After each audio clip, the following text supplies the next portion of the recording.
আর মাত্র দুদিন তারপরই ভারতবর্ষে সৃষ্টি হতে চলেছে স্বাধীনতা আন্দোলনের পর সবথেকে বড় ইতিহাস। ইতিমধ্যে গোটা দেশের সঙ্গে নানান কর্মকাণ্ডের মধ্য দিয়ে জলপাইগুড়ি শহরেও শুরু হয়েছে অযোধ্যার রাম মন্দিরে পুরুষোত্তম রামের প্রাণ প্রতিষ্ঠার দিনটিকে স্মরণীয় করে রাখার নানান অনুষ্ঠান। পুরসভার ২০ নম্বর ওয়ার্ডে নির্মাণ করা হয়েছে রামের সুউচ্চ মূর্তি। দোকানে বিকোচ্ছে গেরুয়া ধ্বজা। এরই মাঝে নিজ নিজ বাসভবনে আনন্দে আত্মহারা লক্ষ লক্ষ কর সেবকদের মধ্যে জলপাইগুড়ি থেকে অংশ নেওয়া দুই ব্যক্তি। ১৯৯২ সালের ৬ ডিসেম্বরের সেই স্মৃতি আজও তাজা জলপাইগুড়ি জেলার ১৫০ কর সেবকদের নেতৃত্বে থাকা পল্টন প্রমুখ দেবাশিস লালার। সেদিনের কথা বলতে গিয়ে দেবাশিস বাবু বলেন, তারা যখন অযোধ্যায় পৌঁছলেন তার আগে থেকেই লক্ষ লক্ষ কর সেবক সেখানে হাজির ছিলেন। ৬ ডিসেম্বর উচ্চ নেতৃত্বের বক্তৃতা চলছিল। তারই মধ্যে কিছু কর সেবক পেছন দিক থেকে শাবল গাইতি হাতে মূল ধাঁচার উপর উঠে পড়েন। এরপর তারাও হাত লাগান ভেতরে থাকা গর্ভগৃহ থেকে রামলালাকে উদ্ধারের কাজে। ৬ ডিসেম্বর ৯২। তো আমরা সকাল ৯টার মধ্যে স্নান টান করে সবাই মন্দির প্রাঙ্গণে চলে যাই। লক্ষ লক্ষ লোকের সমাবেশ, ভাষণ চলছিল একের পর এক, সাধ্বী রীতাম্বরা, আডবাণীজি, অমুক তমুক, হতে হতে হতে ১১টার পর হবে। ১১টার পরে আর প্রথম কিছু করসেবক এমনি ব্যারিকেড করা ছিল চারিদিক দিয়ে, যারা একটু প্রশিক্ষণ ছিল তারা আমরা একটু আগের দিকে ছিলাম যেন কোনো অপ্রীতিকর ঘটনা না ঘটে।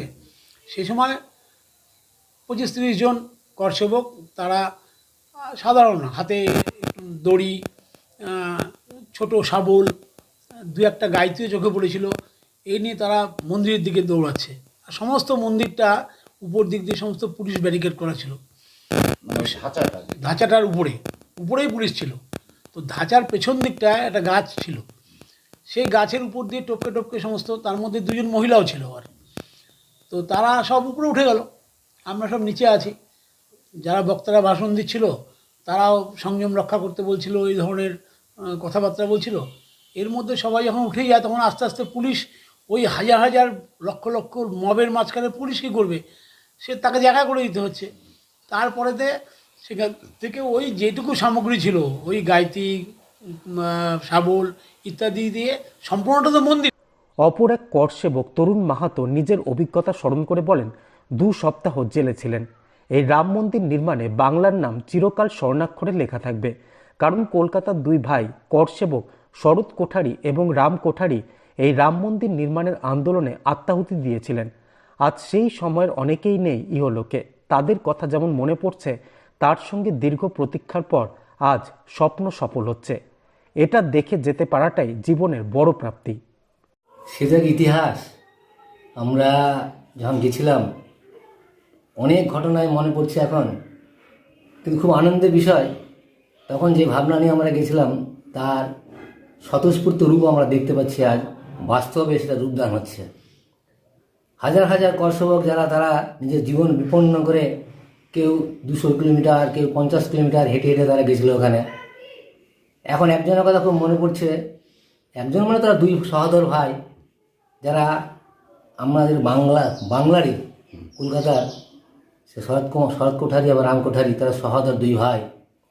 তারা যে আত্মাহুতি দিয়েছে, সে সময় আমাদের মনে হয়েছিল যে আমরা যে প্রকৃতপক্ষে রাম মন্দির হবে কি না এরকম সংশয়ের মধ্যে ছিল। কিন্তু আমরা আজ খুব আনন্দিত যে আমরা সেই দুই ভাইকে আমরা হারিয়েছি বাংলা থেকে, কিন্তু বাংলার নাম স্বর্ণাক্ষরে অযোধ্যা রাম মন্দিরে লিখেও থাকবে শুধুমাত্র দুই ভাইয়ের জন্য। এরকম আমরা লক্ষ লক্ষ লোকেরা গেছি আমরা ওখানে, অনেক কষ্ট হয়েছে। আমি ব্যক্তিগতভাবে প্রায় 13-14 দিন জেলে, দীঘা সেন্ট্রাল জেলে ছিলাম। সে তার বিচিত্র অভিজ্ঞতা সেখানে। সেই যাক, আমরা খুব খুশি হয়েছি এখন, যারা অনেকে স্বর্গীয় হয়ে গেছেন, যারা গেছেন অনেকে স্বর্গীয় হয়ে গেছেন। আমরা খুব আনন্দিত এখন যে আমরা সৌভাগ্যবান, আমরা যে আমরা তার যে ভাবনা নিয়ে গেছিলাম তার মূর্ত রূপ আমরা নিজেরা দেখে আসতে পারবো আর কি, বা দেখবো আমরা। এই আনন্দ, আমাদের এই আনন্দ হচ্ছে আর কি। যদিও শুধুই যে রাম মন্দিরে প্রাণ প্রতিষ্ঠার আনন্দে ভাসছে মানুষ তাই নয়।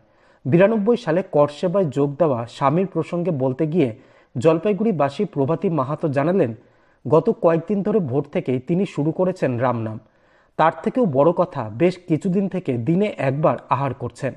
কারণ জানতে চাইলে বলেন 22শে জানুয়ারির পর দুবেলা খাবেন। তো সকাল থেকেই তো টিভির পর্দায় ওই ওই রাম নাম ও নিজেও করতে থাকে আর ওইগুলোই দেখতে থাকে। আর এখন তো ও একবারই দুপুরে ভাত খায়, আর তারপর থেকে ও আর রাতেও কিছু খাচ্ছে না। রাম মন্দির উদ্বোধন হবে, তারপরে ও মানে রাতের খাওয়া একবারই খায় এখন। মানে স্বাভাবিক আহার হবে 22 তারিখের পরে। 22 তারিখের পর আচ্ছা। সমস্ত কিছু সফলভাবে হয়ে যাক। আনন্দ মানে আমি হয়ে যাই, সকাল থেকে এমন গান রাম নাম সারাক্ষণই চলতে থাকে বাড়িতে। আপনার নাম কি? আমার নাম প্রভাতী মাহাতো।